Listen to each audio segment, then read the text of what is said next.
Good morning mga kakoutsbong. So, mekos men na naman tayo ngayon sa office. Tornado men. So, ngayon nandito tayo sa office kasi mayroong bumili sa atin ng Ono kape. Kaya magpapadala tayo mamaya at umikot-ikot muna tayo dito sa office.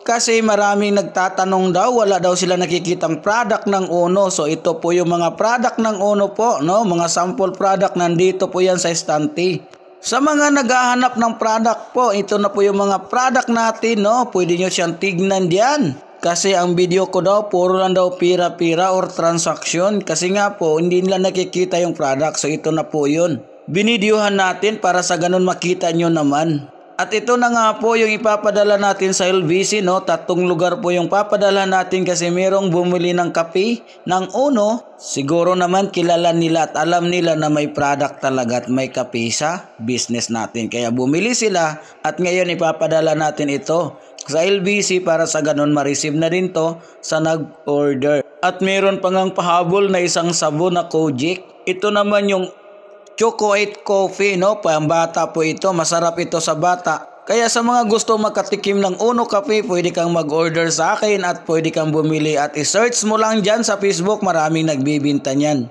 So ngayon pumunta nga tayo dito sa ating open area ng Ono kasi alas 12 pala ng tanghali. So ito na po yung mga ka-business partner natin. Ang iba dyan nag-i-explain na po ng mga taong bisita nila at may nagtatanong sa akin bakit kailangan daw videohan ang pera, bakit kailangan daw picturean. Ang sagot dyan, yan po yung tinatawag ng proof of transaction kasi maraming tao kasi nagtatanong may transaction ka na ba? Meron na bang nagtitiwala sa'yo? Meron na bang kumita dyan? Meron na bang nagkaroon ng cheque dyan? Yan po ang sagot kasi mahirap naman talaga ipaliwanag nag-online business ka tapos wala kang proof of transaction, wala kang proof of cheque, wala kang opisina, wala kang product. So paano natin ipaliwanag na nag-online business ka? Sana nasagot ko yung mga tanong nyo guys, no, mga kakoutsbong.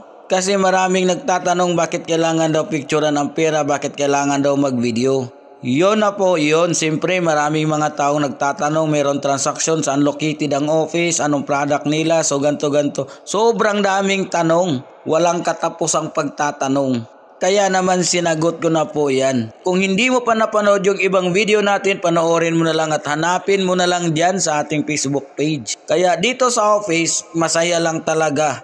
Kapamilya at sama-sama kami dito nagtutulungan. Kaya no wonder ganun talaga ka-trending ang Ono. Maraming kumikita at maraming nagsisimula talaga dito. Pero marami din namang hindi naniniwala sa online business. Well, hindi naman natin mapipilit yung mga taong hindi naniniwala. Kasi yun po talaga yung paniniwala nila at walang ibang makakasagot niyan, sila lang din. Nasa kanila na yan kung hindi sila maniniwala sa Ono. Wala na kaming magagawa dyan. Kung ano man yung paniniwalaan mo, yun na yun at problema mo na yan. Ikaw nang bahalang sumolusyon sa sarili mo. Kung ang tiwala mo hindi totoo at scam to, ikaw na rin ang bahala sumagot sa sarili mo yan.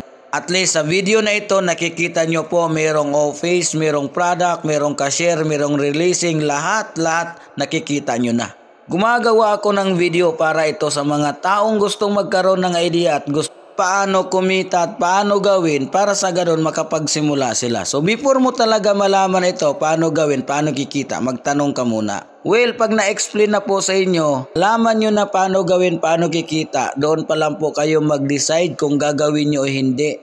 Wala naman itong commitment, wala naman itong pilitan once na nalaman nyo kung paano magsimula at paano kikita. Ang importante kasi nagkaroon ka ng tamang idea. Hindi ka naghihinala kagaya ng iba diyan. Puro na lang comment.